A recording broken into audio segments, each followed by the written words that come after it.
The last of the third-party press conferences is Ubisoft. Links to my predictions for EA, Bethesda and Square Enix in the top right. I expect this one might hold quite a few surprises for people, although they might be somewhat predictable.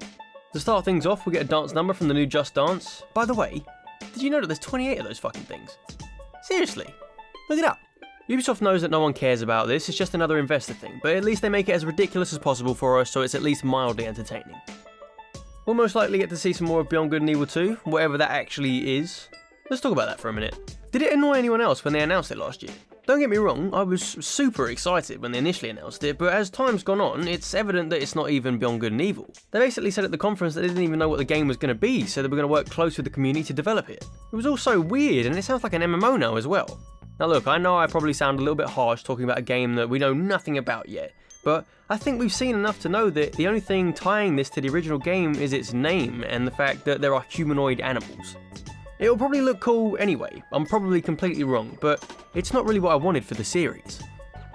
Now, a game that was announced last year, but we probably won't see anything for this year, is Skull and Bones, which is probably the most irrelevant game I have ever seen in my life. How can you make a pirate game where you have to stay on the ship? Even when you try to board another ship, it's just a cinematic. You haven't made a pirate game, you've made a naval combat game, so you should advertise accordingly to limit expectations. Why create such a beautiful looking world if you're not going to allow people to explore it? You could argue that you're exploring the ocean, but you're only doing that above the water, there's no on-foot exploration and no diving, you're just a bloody ship. However, it was recently announced that Skull and Bones was delayed into 2019 rather than 2018, and will have a very limited marketing budget for 2018, hence no appearance at E3.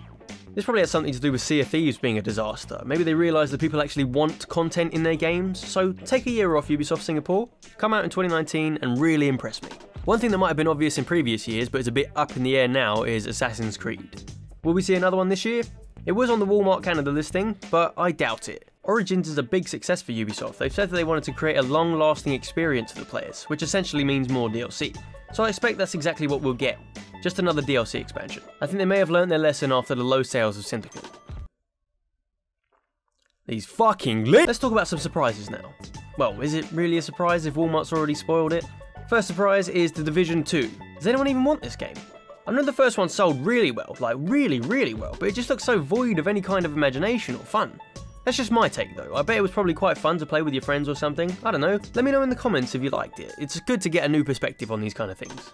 Back to the announcements though, I expect we'll get some gameplay, and with the way that things are going, it looks like we'll probably get an announcement pre-E3 like most other things. I know I've already talked about this, but I hope that there's a reason for all these early announcements other than getting a fair share of the limelight. Hopefully these games are being announced earlier because they actually have some real bangers saved for the main show. The second to be leaked was a new Splinter Cell. I don't know all that much about this series, but the last one was released 5 years ago, and me personally, I felt like the franchise had seen better days. Now, I know it reviewed well, but I feel like it just might have run its course a little bit. But who knows, maybe the fans are hungry for some more Sam Fisher. Let me know about that one as well. Now, onto the actual surprises, like ones we don't know about. First, a new Watch Dogs. It's been nearly 2 years since the last one, so it would make sense. If there is a new one, I bet it goes balls to the wall and fully embraces its wacky side. Tried to be serious in the first one, and that didn't really work out very well for them. The second one definitely pushed the fun up, but this one will probably go over the top, and my guess is that this one will be set in LA. I just think it'd be a good opportunity for Ubisoft to mess with some Hollywood stereotypes. Now my final prediction is a big one, folks, so hold on to your hats. The Prince of Persia returns. Now I'm not even joking, boys and girls, if there's a new Prince of Persia announced, I will shit my fucking pants. It's been 8 years since the last one and it wasn't very good, and don't you dare try telling me that the franchise doesn't sell anymore. You can't just put out 2 shitty games and then act like the audience doesn't want any more. Prince of Persia was an even Prince of Persia, and The Forgotten Sands was a glorified movie tie-in game. Did you know that the game and the movie came out within 3 days of each other? What a joke. My sweet prince deserves a proper send-off. One last hurrah. And if the next one's shit as well, I want them to do another one until they get it right. Oh, and this is how they'll close the conference, probably just a tease as well. I'm being deadly serious here. If this happens, the rest of E3 could just literally be Patrick Sutherland being shat on by Andrew Wilson, and I wouldn't even care. It really would be a dream come true. So that's the last of my predictions for the third party, folks. Next up is the first party studios. So I'll see you there.